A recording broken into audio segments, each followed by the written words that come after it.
Alors bonsoir à toutes et à tous et bienvenue pour la suite et la fin de la colo de tous les dangers. J'espère que vous allez bien. Je pense que vous allez être surpris parce que autant pendant une dizaine de jours je n'avais rien sorti, qu'ici tout va bien, j'avais envie de lire la suite assez rapidement de la colo de tous les dangers. Je vais bien. Je viens d'aller au cirque Bouglione, je suis très content, ça faisait peut-être 30 ans que j'y avais plus été. Ensuite là je viens de faire un petit resto, j'ai mangé des bonnes petites brochettes, ça m'a fait du bien. La dernière fois, au niveau de l'ambiance, j'avais mis les bougies, donc j'avais mis le fond de crépitement de cheminée, et il a commencé à tomber une de ces flottes sur mon plafond, enfin le toit de ma maison. Pendant le montage, je me suis dit qu'est-ce que c'est que ça? Et ils vont penser qu'il y a un bruit de fond incroyable, en fait que c'était la vraie pluie. C'était hallucinant. Donc là, j'espère que ça va pas recommencer parce que tout à l'heure, pendant que j'étais en train de tout préparer ici, bah, il pleuvait encore. D'ailleurs, quand j'étais au resto, il pleuvait encore. Là, ça s'est arrêté. Espérons qu'on va avoir une bonne petite ambiance cheminée ou feu de camp. Où est-ce qu'on en était la dernière fois alors? Il y a des trucs bizarres hein, dans ce camp de rien que les meilleurs. Hein. Les téléphones ils fonctionnent pas comme on le voudrait, pas moyen d'aller prévenir les parents de Chloé si je dis pas de bêtises et Christopher. Bon, Christopher il s'en fout complètement, lui il aime bien le sport, il aime bien la compétition. Les gens disparaissent, hein. Les gens qui ont les 6 médailles on les revoit plus du tout. La petite fille Alicia, si je dis pas de bêtises, elle a pas l'air de. Enfin, je crois qu'elle est pas au meilleur de sa forme. Hein, elle a disparu. Les gens qui ont 6 médailles, qui font la marche de la victoire, je pense qu'ils se font bien pomper leur énergie. Peut-être que le roi gelé molle, il chope rien que les meilleurs, justement. C'est peut-être même pas un dicton, genre. T'aimes bien quoi? T'aimes bien manger quoi? Bah, rien que les meilleurs. Ouais, ça pourrait être ça. Ah oui, Chloé était partie parce qu'elle avait vu son frère se faire battre au terrain de basket, donc son ami Jeff, son rival Jeff venait de gagner sa 6e médaille. Je pense que, espérons que ça ouvre les yeux à Christopher, parce que quand il verra plus Jeff, bah, hein, j'espère que ça lui fera tilt. Et Chloé, elle allait au pas de course sur le terrain de baseball et elle a voulu faire des petits essais avec sa batte, mais elle a fracassé un des moniteurs. On a entendu un gros craquement de ses côtes, je pense qu'il en a presque plus de valide. Et il pousse un cri donc ça fait mal hein, une batte, hein, ça va pas du bien. Et donc voilà, je laissais tomber la batte au sol, terrifié par ce que je venais de faire. On s'était laissé là. On est au chapitre 21 et il y en a, je pense, 31. Donc on a de quoi lire. 33 en fait. Donc ça va. On va encore, j'espère, normalement en avoir pour une quarantaine de minutes encore de lecture, enfin de vidéo. Sans plus tarder, je vous souhaite, comme d'habitude, une bonne écoute. L'éternel sourire de Robert disparut de son visage. Il fronça légèrement les sourcils. « J'aime bien ton style, mais tu devrais peut-être utiliser une batte plus légère. » Je le regardais, stupéfaite, ne sachant quoi répondre. Il se pencha pour ramasser la batte et me la tendit. « Elle n'est pas trop lourde pour toi? Essaye encore. » Je la pris d'une main tremblante. Je m'attendais d'un instant à l'autre à ce qu'il s'écroule en gémissant de douleur. « Une batte en aluminium conviendrait peut-être mieux, reprit-il. Vas-y, frappe encore. » Je m'éloignai de quelques pas pour être sûr de ne plus le toucher et effectuai quelques mouvements timides. « Ça va » demanda-t-il. « Oui, ça va, bredouillai-je. » Il leva son pouce et s'éloigna vers Patricia, comme s'il ne s'était rien passé. « C'est incroyable, songeai-je. Il a reçu un coup assez fort pour lui casser 3 côtes, mais il n'a pas bronché. » Je racontai l'incident à Emma et Axel au cours du dîner. « Tu n'as peut-être pas frappé si dur ?» plaisanta Alex. « Mais ça a fait un bruit horrible, comme si on cassait du petit bois, m'exclamai-je.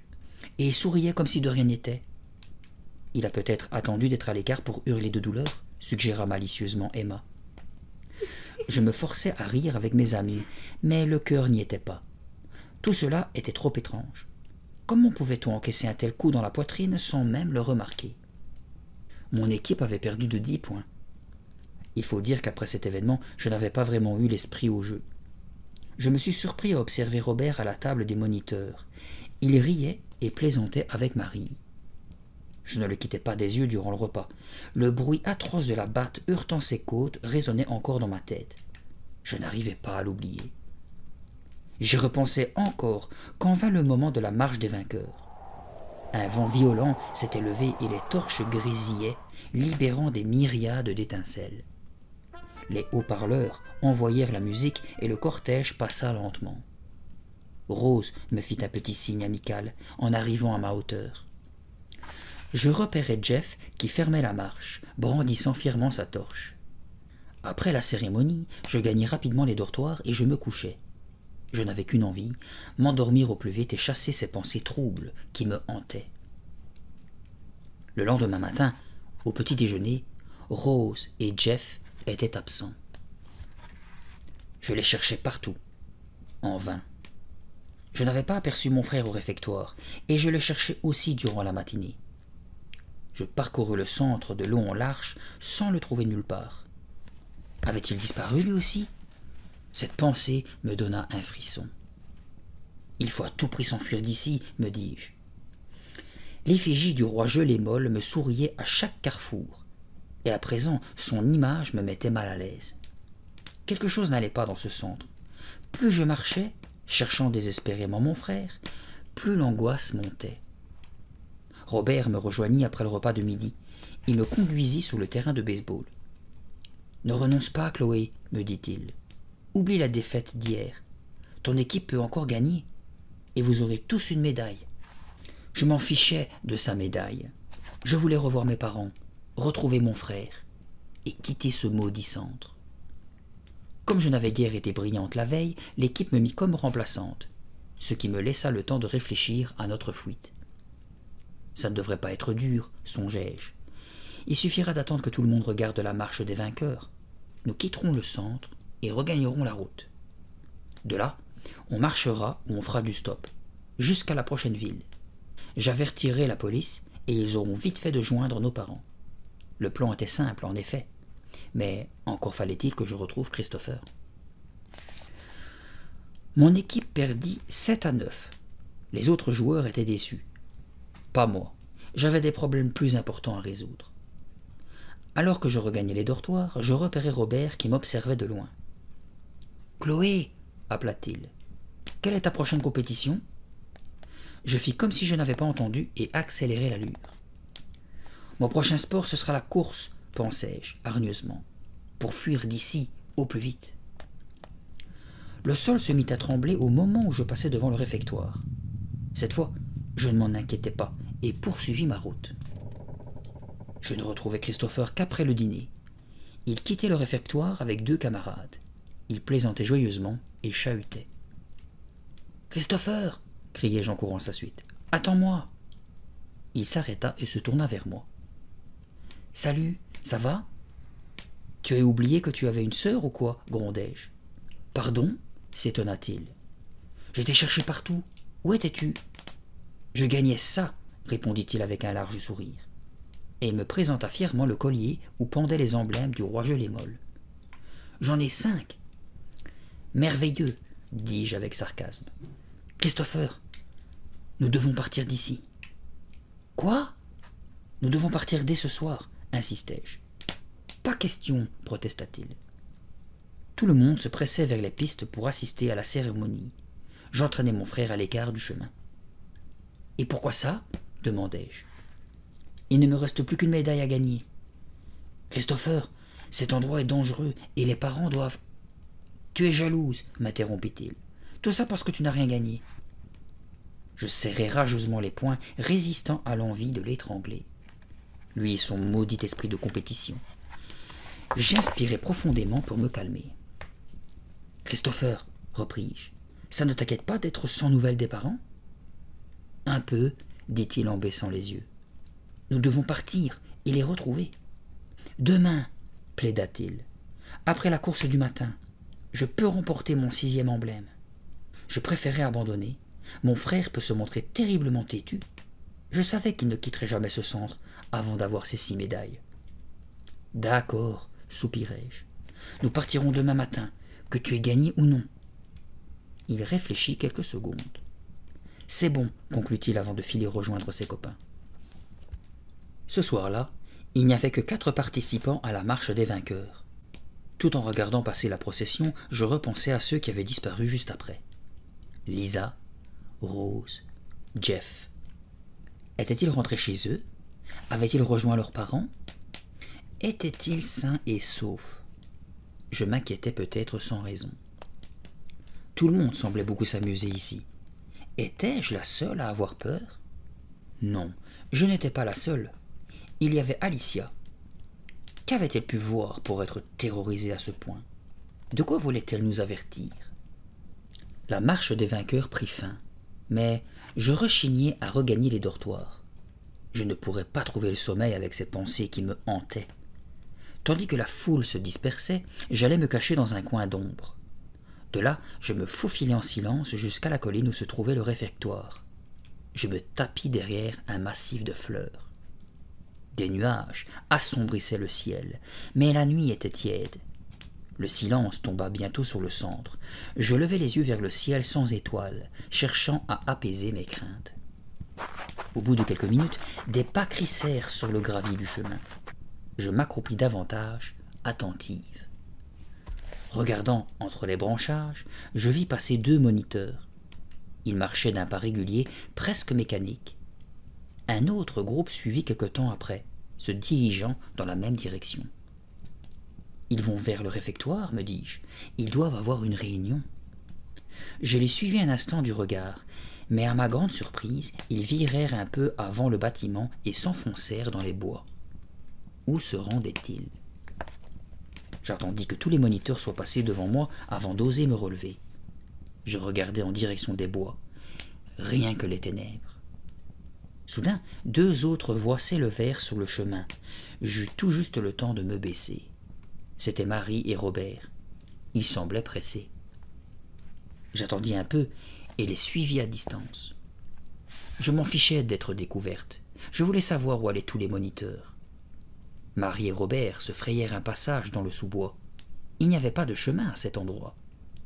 Soudain, une étrange structure apparut au centre d'une petite clairière. Je l'observais, caché derrière un arbre. On aurait dit une sorte d'igloo. Quelle drôle de construction, songeai-je. Pourquoi l'a-t-on élevée en pleine forêt? Je vis Robert se faufiler par un passage, bas, sur le côté du bâtiment. Marie disparut à son tour à l'intérieur. J'attendis une longue minute avant d'oser m'approcher. Mon cœur battait à tout rompre. Le bâtiment était lisse et rond, froid comme de la glace. Je risquai un œil par l'ouverture. C'était sombre, silencieux. Devais-je entrer? J'hésitai un instant. Oui. Je m'armai de courage et pénétrai par la petite entrée. 3 marches me conduisirent bientôt dans un petit corridor éclairé par une vague lueur orangée. J'avançai de quelques pas et dressai l'oreille. Des éclats de voix se firent entendre et je progressai dans leur direction. Je repérai bientôt une large fente sur ma droite. Je m'approchai et, timidement, risquai un œil. L'ouverture donnait sur une vaste pièce carrée. Sur le mur du fond, 4 torches grésillantes diffusaient une lumière rougeâtre. Les moniteurs assis sur des bancs de bois faisaient face à une estrade surmontée d'une bannière pourpre, où l'on pouvait lire rien que les meilleurs. « C'est une salle de réunion, pensai-je. Mais pourquoi était-elle cachée au fond des bois? Et pourquoi les moniteurs s'y étaient-ils tous rassemblés ce soir? J'eus bientôt la réponse à ma question. Robert gravit les quelques marches qui menaient à l'estrade et se tourna vers les moniteurs. Seule la scène était éclairée. Le fond de la pièce où je me trouvais était plongé dans l'obscurité. Rasant le mur, je me faufilai dans la salle à la faveur de l'ombre. Je repérai une porte entrebâillée donnant sur un réduit et me glissai à l'intérieur. Depuis ma cachette, j'avais une vue parfaite sur l'estrade. Robert leva les bras, imposant le silence. L'assemblée se dressa, attentive. « Le temps est venu de nous ressourcer, lança-t-il. » Sa voix résonna en écho dans la vaste salle. Les moniteurs attendaient, immobiles. Robert sortit de sa poche un médaillon doré suspendu au bout d'une longue chaîne. « Le temps est venu de retrouver le sens de notre mission. » Il leva le médaillon à hauteur de son visage, et le métal doré brilla à la lueur des torches. Alors, il le fit se balancer lentement, lentement. « Videz vos esprits, ordonna-t-il d'une voix grave et posée. « Videz vos esprits comme j'ai vidé le mien. » Le médaillon scintillant se balançait de droite à gauche, lentement. « Videz vos esprits, reprit Robert d'une voix lancinante. « Il les hypnotise, compris-je brusquement. » Robert hypnotisait tous les moniteurs comme lui-même l'avait été. « Videz vos esprits pour servir le maître, déclara-t-il plus fort. C'est notre mission, servir le maître dans sa gloire. Servir le maître, répétèrent les moniteurs à l'unisson. De quel maître parlait-il, m'inquiétai-je. Robert poursuivait sa litanie, le regard vide. Nous ne pensons pas, nous ne réagissons pas. Notre unique mission est de servir le maître. Soudain, je compris pourquoi Robert n'avait pas bronché quand je l'avais frappé avec la batte. L'hypnose lui ôtait toute réaction. Il était devenu insensible. « Rien que les meilleurs !» clama-t-il en dressant les poings vers le ciel. « Rien que les meilleurs !» reprit l'assemblée sur un ton monocorde. « Seuls les meilleurs peuvent servir le maître !» lança Robert. « Rien que les meilleurs !» chantonnèrent une dernière fois les moniteurs. Robert baissa les bras et rangea son médaillon dans sa poche. Un silence pesant retomba sur la salle. C'était un silence lourd, inquiétant. C'est alors que j'éternuai. Je me pinçai le nez. Trop tard. J'éternuai encore. Robert sursauta et désigna le fond de la salle. Plusieurs moniteurs se retournèrent vivement. Je jetai un regard paniqué en direction de la sortie. Avais-je le temps de quitter la pièce ? Non. J'étais pris au piège. Je sentis mes jambes se dérober sous moi et m'appuyer contre le mur. Pourquoi étais-je entré ici? Pourquoi n'étais-je pas resté en sécurité dans le vestibule? « Qui est là ?» hurla Robert.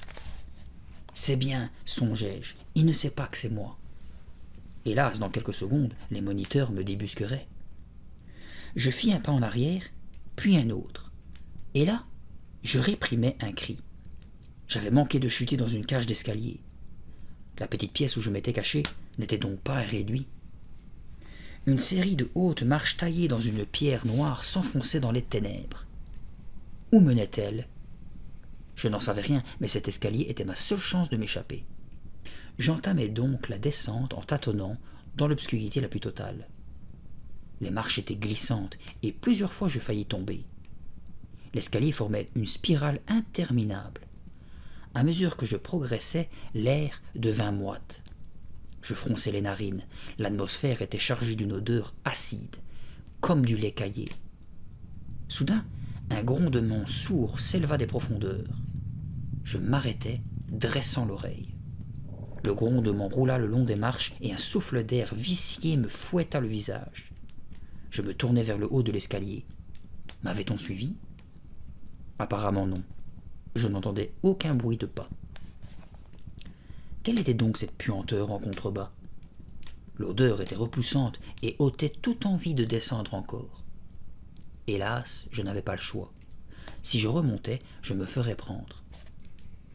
Je repartis donc d'un pas hésitant. Bientôt, l'escalier déboucha sur un tunnel étroit à l'extrémité duquel filtrait de la lumière. Un nouveau grondement résonna dans le lointain et le sol vibra.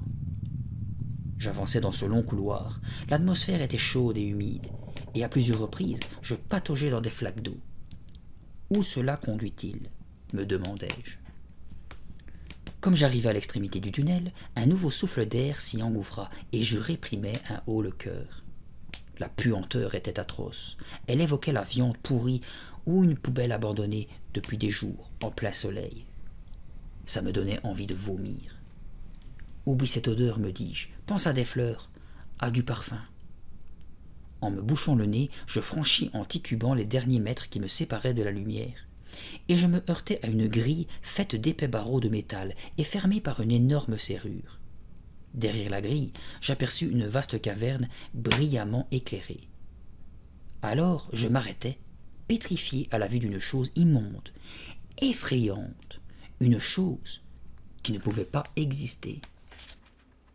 Dans la lumière aveuglante qui illuminait la caverne, je vis des dizaines d'enfants armés de balais brosses et de baquets d'eau.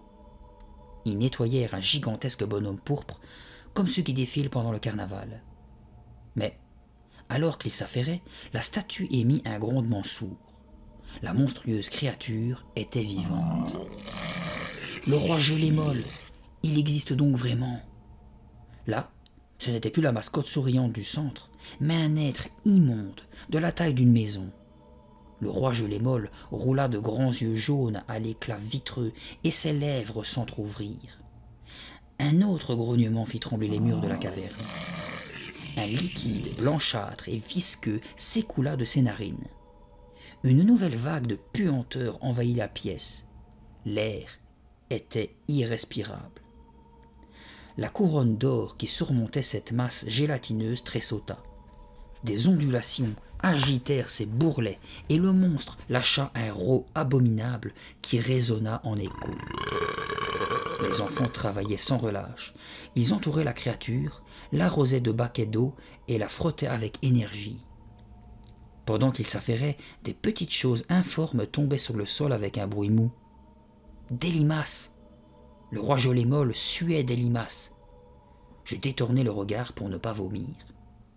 J'allais fuir cet horrible endroit quand je reconnus un des enfants. C'était Jeff. Il jetait des baquets d'eau sur le ventre du monstre et frottait ses flancs graisseux. Je voulus l'appeler, mais aucun son ne put sortir de ma gorge. Soudain, une silhouette s'élança vers moi. « Lisa !» Ses cheveux trempés de sueur étaient plaqués sur son visage. « Chloé !» cria-t-elle en s'accrochant à la grille. « Chloé, délivre-nous !»« Qu'est-ce que vous faites ici ?» demandai-je, effaré. « Rien que les meilleurs, » gémit-elle. « Il ne prend que les meilleurs comme esclaves. » Lisa tremblait de tous ses membres. « Regarde, nous avons tous obtenu 6 médailles. Il choisit les plus forts, les meilleurs travailleurs. » « Mais pourquoi ?» Une vague de puanteur envahit une fois encore la caverne tandis que le monstre lâchait un grognement repu. « Nous devons le laver jour et nuit, » sanglota Lisa. « Il doit être arrosé d'eau en permanence. Il ne supporte pas son odeur. Si l'un de nous s'arrête, s'il essaie de se reposer, il le dévore. Oh non!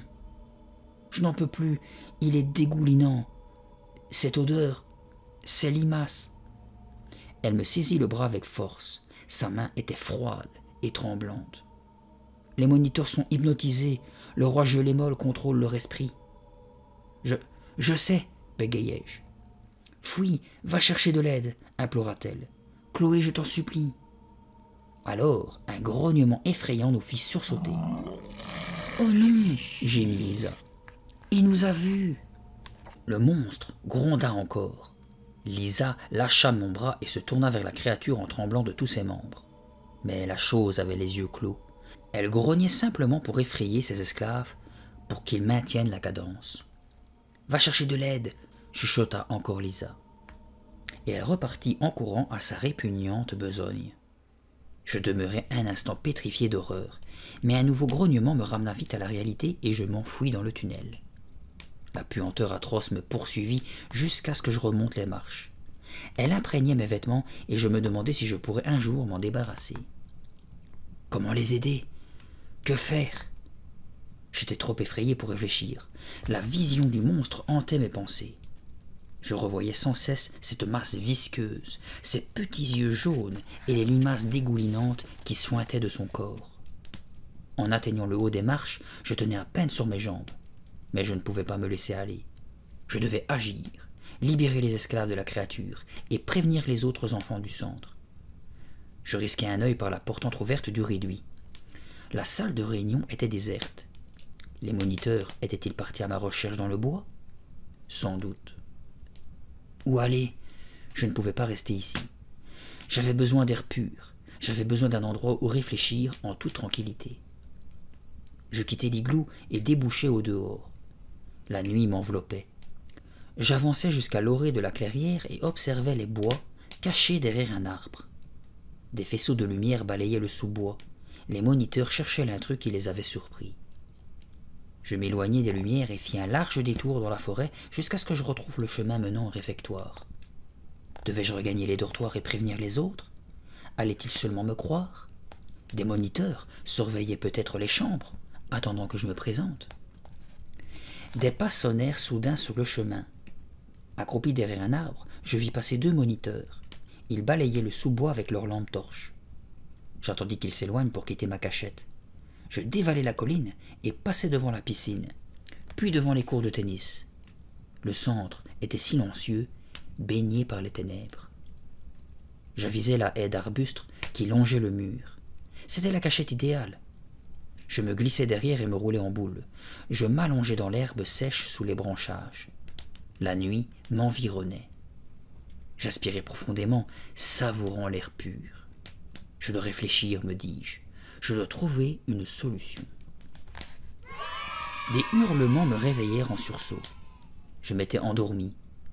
Où étais-je? Je clignai des yeux et me redressai. Mon corps était engourdi, douloureux. Je regardais autour de moi. Je me trouvais toujours derrière la haie. C'était le matin.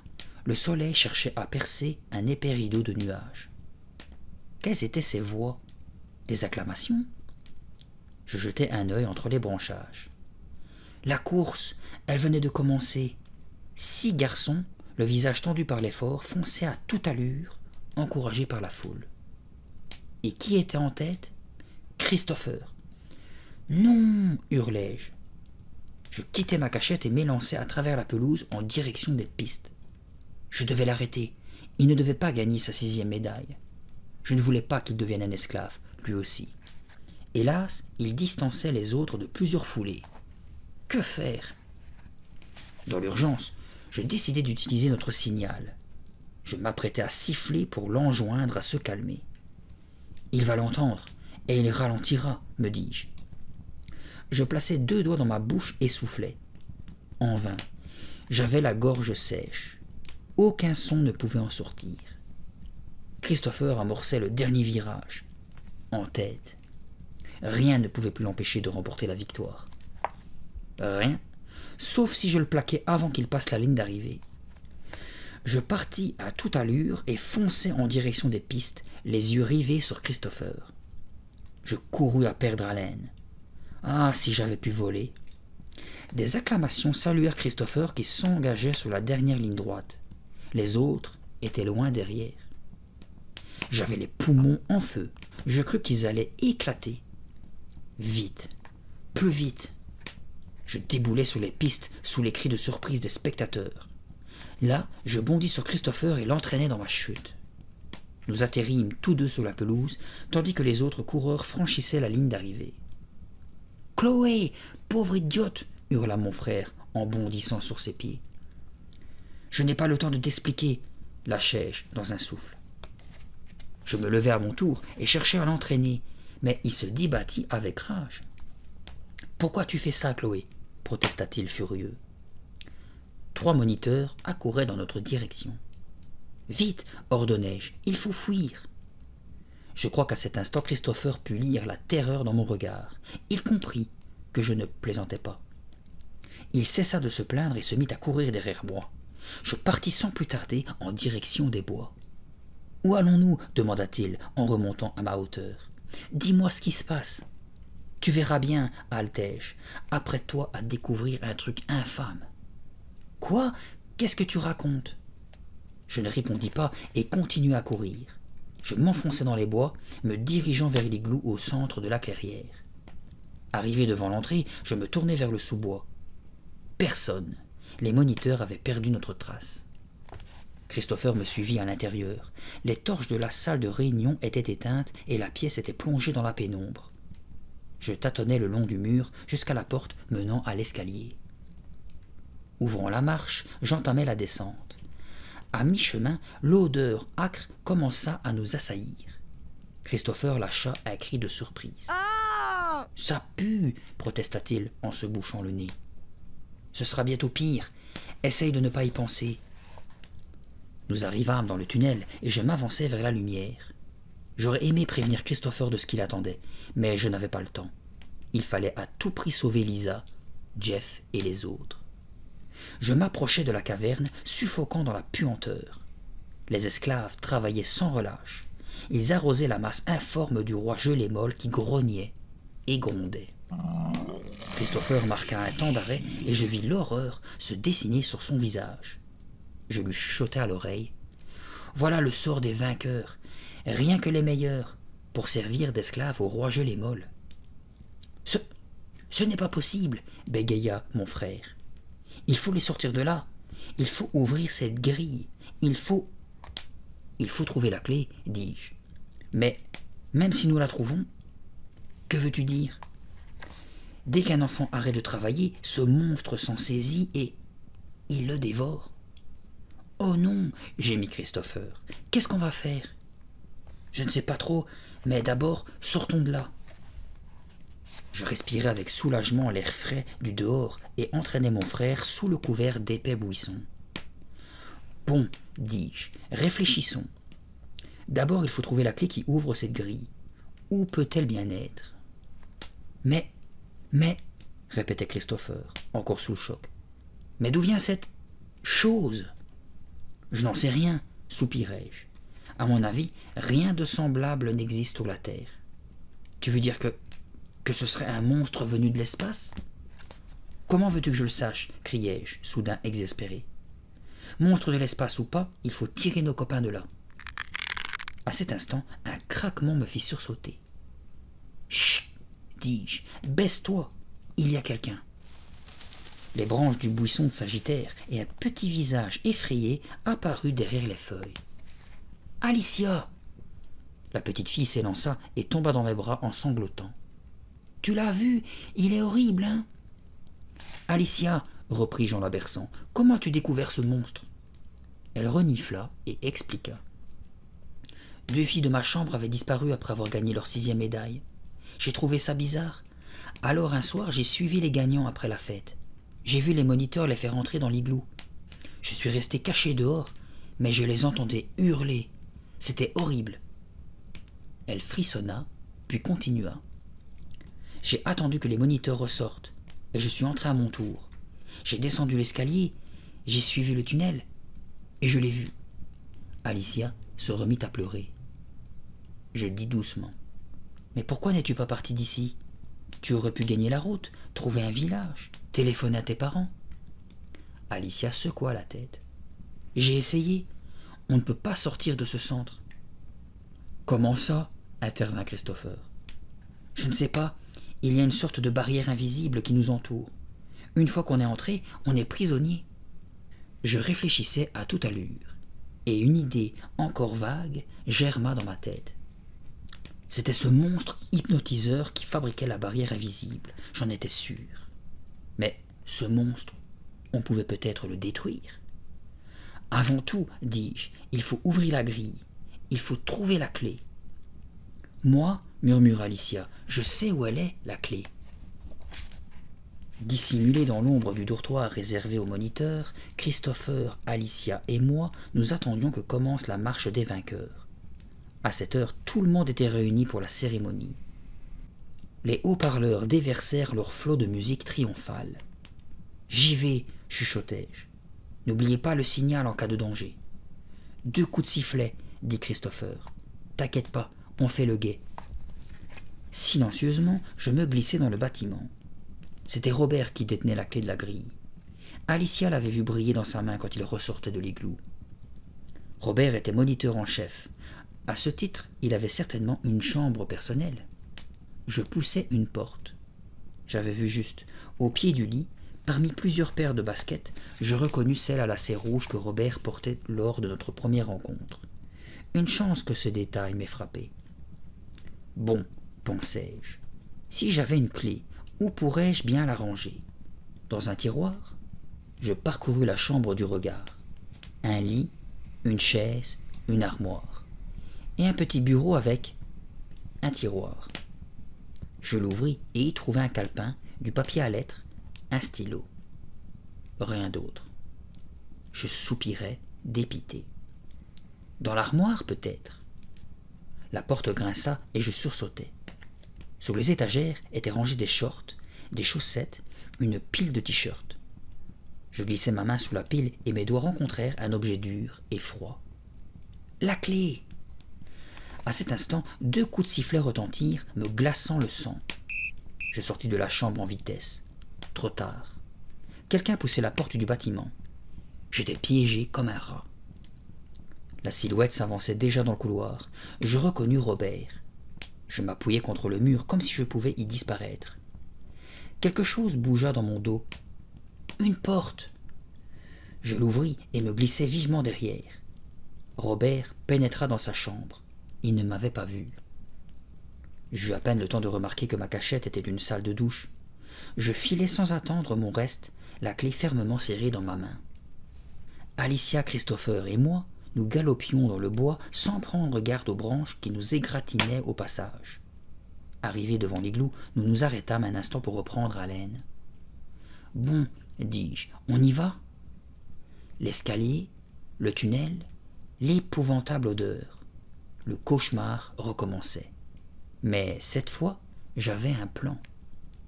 Allait-il réussir? Arrivé devant la grille, je fus saisi d'un doute horrible. Et si ce n'était pas la bonne clé? D'une main tremblante, je l'introduisis dans la serrure.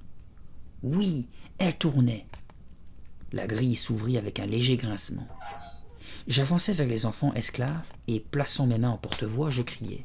« Tout le monde à plat ventre, vite !» Les yeux globuleux du monstre s'agrandirent sous l'effet de la surprise. Ses lèvres s'entr'ouvrirent et 2 langues serpentines en jaillirent. Quelques enfants lâchèrent leurs baquets et s'aplatirent au sol. Les autres me regardèrent sans comprendre. « Arrêtez de le nettoyer !» hurlai-je. « Arrêtez de travailler et mettez-vous à plat ventre !» Christopher et Alicia haletaient à côté de moi, luttant contre la puanteur. Le roi Gelée-Molle lâcha un hurlement de colère quand les autres enfants obéirent à mes instructions.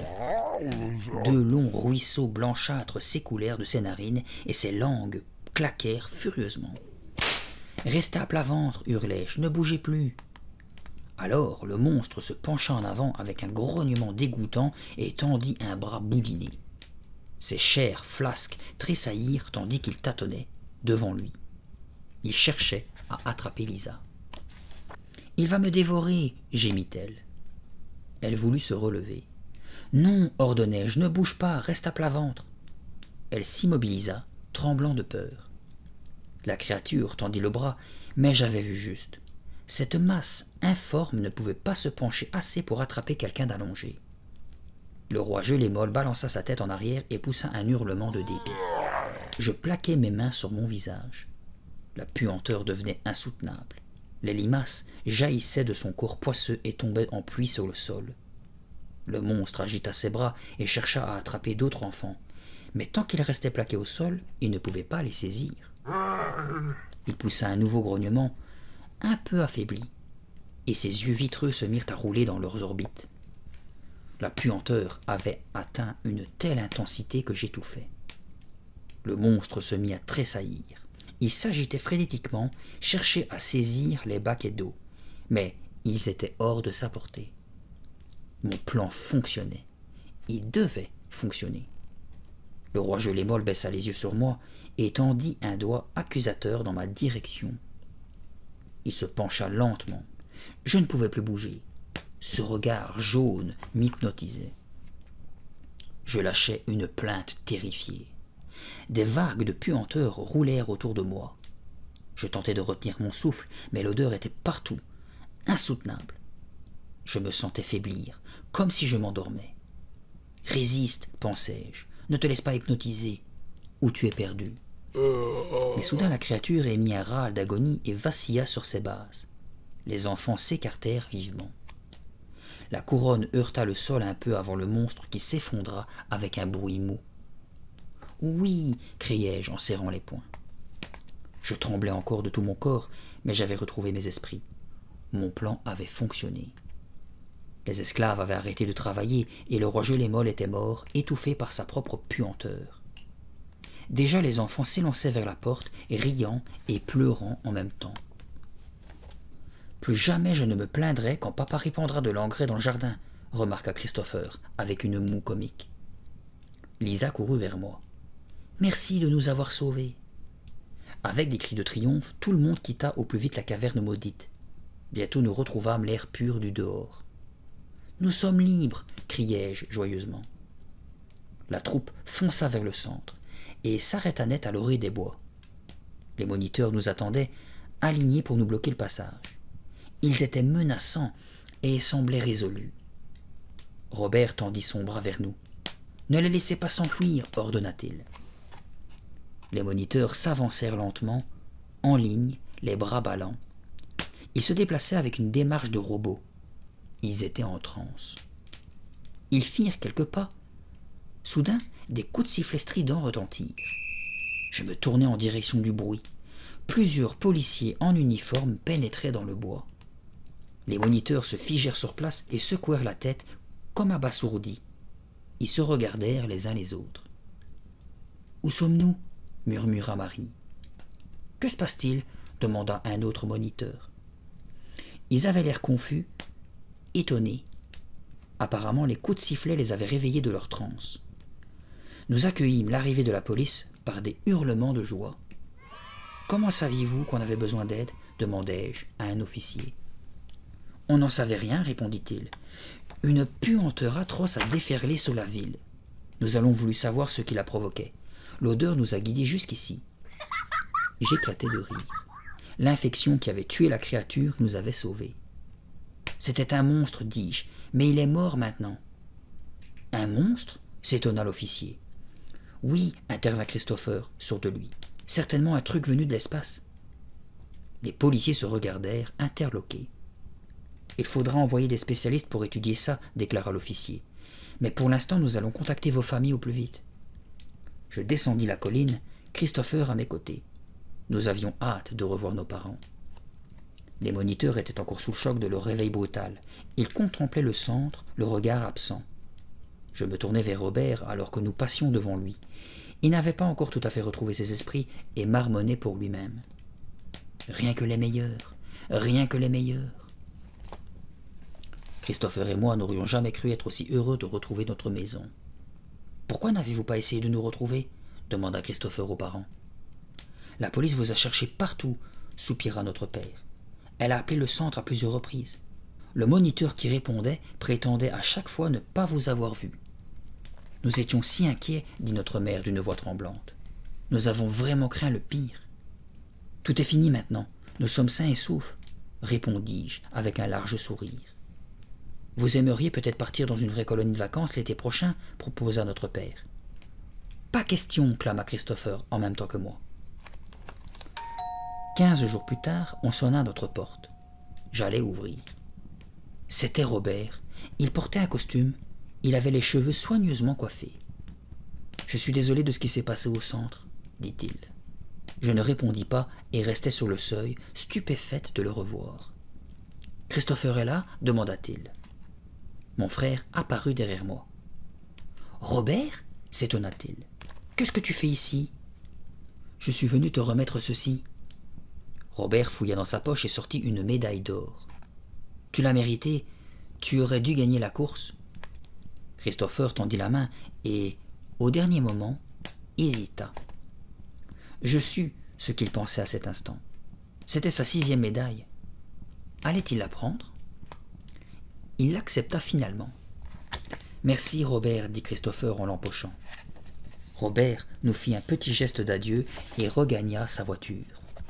Nous le regardâmes s'éloigner et je refermai la porte. « Tu n'aurais pas dû la prendre, protestai-je. »« Pourquoi » s'étonna Christopher. « Le monstre est mort. Que peut-il arriver ?» Quelques instants plus tard, une odeur effroyable envahissait notre maison. « Chloé, que se passe-t-il » s'alarma Christopher. « Je n'en sais rien » bégayai-je d'une voix tremblante. Le rire chantant de notre mère retentit derrière nous. Elle se tenait à l'entrée de la cuisine. « Je fais cuire des choux de Bruxelles, dit-elle, amusée. Vous n'aimez pas l'odeur ?» Et voilà comment se termine la colo de tous les dangers. Donc, si vous êtes toujours éveillé, je vais vous dire comme d'habitude mon ressenti, et celui-ci est très satisfaisant. Je suis c'était vraiment cool. Je suis satisfait. L'histoire était top, c'était pas trop lent, il se passait des choses, les enfants ont disparu, puis retrouvés par un gros tas dégueulasse. C'était bien décrit, je trouve qu'on sentait vraiment le côté dégueulasse du monstre. J'étais ému, je sais pas si à un moment on l'entend dans ma voix, mais quand Christopher, qui était vraiment têtu, a commencé à avoir vraiment la terreur sur sa sœur et qu'il l'a suivi quoi qu'il arrive, j'étais content. Franchement, j'étais dedans. Ça m'a fait du bien. C'était génial de voir Christopher auprès de sa sœur et être derrière elle et tout. Et une fois qu'il a vu le roi gelé molle, bah, au moins il était à fond avec elle et c'était cool. L'histoire est vraiment pas mal, pas trop tirée par les cheveux. Les autres personnages comme Alicia, et franchement tout est dans l'histoire là. Vraiment, il y a rien, je trouve, de négatif à dire. Les moniteurs, l'hypnose, la manière que le monstre y meurt, c'est presque paradoxal parce que si les gosses avaient arrêté de laver d'eux-mêmes, bah, ça aurait été nickel. Combien sont morts pour rien, c'est vraiment dommage. Et la fin plutôt comique. D'habitude, un chair de poule, ça finit toujours dramatique, mais là c'était comique, avec la mère qui fait à bouffer et l'odeur est dégueulasse. Mais c'était chouette. Donc, j'espère que vous, de votre côté, vous l'avez bien aimé. Si vous dormez, vous réécouterez cette histoire une autre fois. Si vous êtes toujours réveillé, likez, partagez, abonnez-vous pour ne rater aucune autre vidéo. Et surtout, comme d'habitude, commentez, ça me fait toujours plaisir de vous lire et de voir vos avis. Nous allons nous laisser sur le synopsis du tome numéro 43 qui est Sang de monstre. Attendez, je vais essayer de bien vous le montrer avec la bougie. Le cover est vraiment, c'est une belle image, je trouve. En plus, j'adore les félins, donc ça va être, j'espère et je pense que ça va être une chouette histoire. Donc, comme je viens de le dire, je vous laisse sur ce synopsis. Sang de monstre, jouet dangereux. Avez-vous déjà vu du sang de monstre? C'est vert, liquide et gluant. Yvan adore jouer avec. Mais est-ce normal que l'innocente chose verte se mette à grossir, jusqu'à avoir un appétit monstrueux?